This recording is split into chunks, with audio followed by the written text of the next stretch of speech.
So I've got two solar arrays. I've got a 10 panel array of 10 100 watt panels, and then I've got these bifacial panels. They're each 200 watts. So that's a total of 1800 watts, but they're on two separate inverters, two separate charge controllers. So my big boy low frequency inverter, this is for anything that has to handle an inrush. That's off my 100 big boy 100 amp maximum power point tracking charge controller.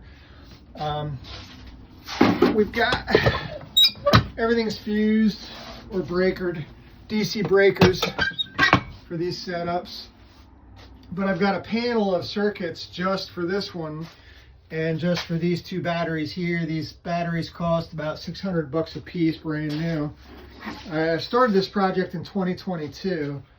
Second panel is off of this high frequency inverter, which is for things like computers and TV sets, off of a 60 amp charge controller. And it's also got a couple of big boy batteries here. So in the summertime, no worries. In the wintertime, I have to be a little more conscious of energy usage. As you can see right now, lithium iron phosphate batteries do not like cold weather. So when we went down into the teens, these things were not harvesting much, but we're in the 40s today. So I'm almost back up. Full charge would be 13.6 volts. And when it's in a boost mode, you're actually getting like over 14 volts per battery. And then at rest, it goes down to 13.6 fully charged. These are just the two arrays that handle the downstairs. I've also got this array here. One array in the attic, which is my latest array. Come on, Cap. Let's get some chicken, bud. All right, so let's turn on this big boy because I gotta make some coffee and cook some chicken. Back in the 1800s, they had glass fire grenades. This is a modern version. It's pretty heavy actually, but it's a powder that should there ever be a fire in this area here due to one of the LiFePO 4 batteries catching a blaze, or hopefully my AUG will not fail, but if it did and there was some issue, that's supposed to poof and cover everything in a white powder that'll put out and extinguish any flames. So hopefully, knock wood. Tiggs, what are you doing, buddy? And then over here we got 1500 watt, never mind my bachelor cruddy kitchen, 1500 watt hot plate. So I already cooked some chicken and now I'm making some coffee. And I could run both burners simultaneously if I wanted to, but right now it's the winter time, so I just kind of flip back and forth. I usually cook one thing at a time. In the summertime, it's not a problem. High frequency inverter powers all of this, everything here. So 4 monitors, a Mac Studio computer, printer, a DVD player, you know, anything I might need if there's a power outage just to stay entertained. This window unit air conditioner is also on a dedicated circuit off of the low frequency big boy inverter. Right now this drawing board setup is off of grid power, but I have an outlet up here that is solar, along with an outlet here for this little hallway that's like a charging station for headphones and cell phones, etc. And we've got our newest attic studio solar array, which uses also some DC load output. This is my old camper van lighting setup for these old school Chevy lights that take these new LED style bulbs to replace these old tungsten style bulbs. But this inverter is now my new favorite, and it powers this. So let's turn it on at the switch here. Get a little readout. 121, it's spot on, for good enough for government work. Then we can turn on rope lights. Rope lights is also the computer, so that actually just turned on the monitor and is powering my iPad now. And then we've got battery box, which also has this little reading lamp for when I'm on this end of the bed with my friend Freya. Another big boy LifePo 4 battery. It's actually a 200 amp plus, so it's really about 230 amp hours. But I'm using a 20 amp charge controller, trying a new product, Victron. I love it so far. The fuses are underneath this black, that's actually the back of an old stove covering plate that I've utilized here. But I also have the line and load DC breaker.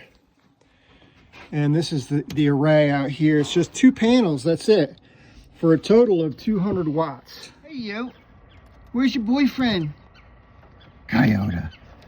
You gonna warm it up? Kind of all I need, because I'm just concerned with powering low energy consumption items.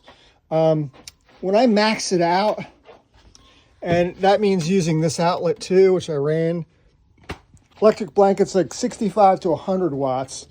And then all this stuff here, 150 to 200 watts. I haven't had it go over 300 watts yet. So really 3,000 plus watt inverter. And the rest of the stuff here, these components, have created a setup that is more than capable of handling whatever my needs are up in this attic space, including the 450 watt air conditioning unit.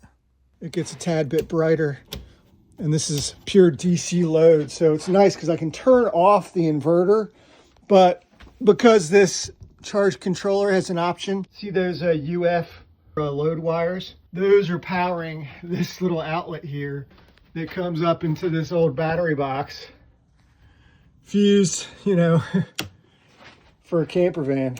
So anyway, where there's a will, there's a damn way, right?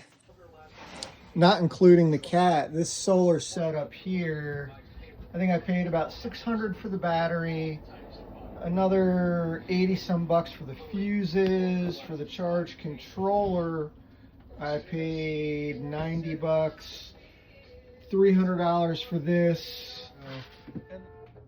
But this is on the cheap, you know. This is a good little project for an electrician. Doing it off-grid experiment. All right, 65 watts. That's great. So that's what these rope lights are drawing here. I just rehung them.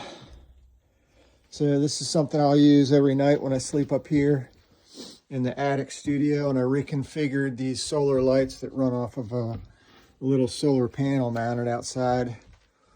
So now they come all the way down to this end. Let me turn this light out. We got that little light there, so not bad for free lighting.